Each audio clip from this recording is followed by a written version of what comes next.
voydo ko'zchalarni qisib qo'yishini qarasangizchi. Siz ham har xil joylarga o'zingizni qisib urmasdan aynan mana shu 007 GT ni bosib yuboring. Bilasiz, Zikrni eng oxirgi chiqqan kuzovi menimcha shu bo'ladi.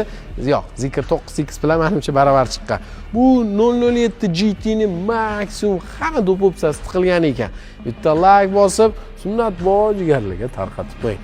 Oxir payt nimadan maza qilishni bilishmayotgan bo'lsa, yangi mashina bosib yuborasiz. G'iz maza qilib o'qiyverishadi. Qarang, birinchi do'popsa baloni 20 razmerli, ikkinchi do'popsa eshuklari bitta knopkani bossa o'zi ochiladiganlik. Yana panoramasi shunchaki gazli emas, knopkada ochar yopilinadigan. Avtomatik aqlli ishlaydiganligi. Bundan tashqari mashina Face ID Head-up display Ipatalo Alcantara yana qimmat turadigan do'popsa. Mana shunchaki dermanti emas, nappa ko'jali. Yana undan tashqari oldi leti. Mana oldi leti ham bunaqa animatsiyalar chiqarsa bo'ladiganlik. Yana maza qiladigan buni kapotini tagida bagaji ham bor ekan.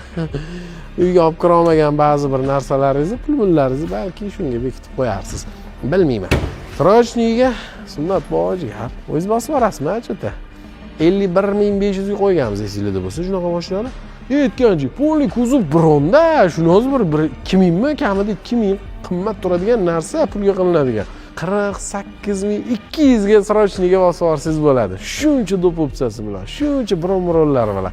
Bosib boringda, sizda tagiga tarqatib qo'ying.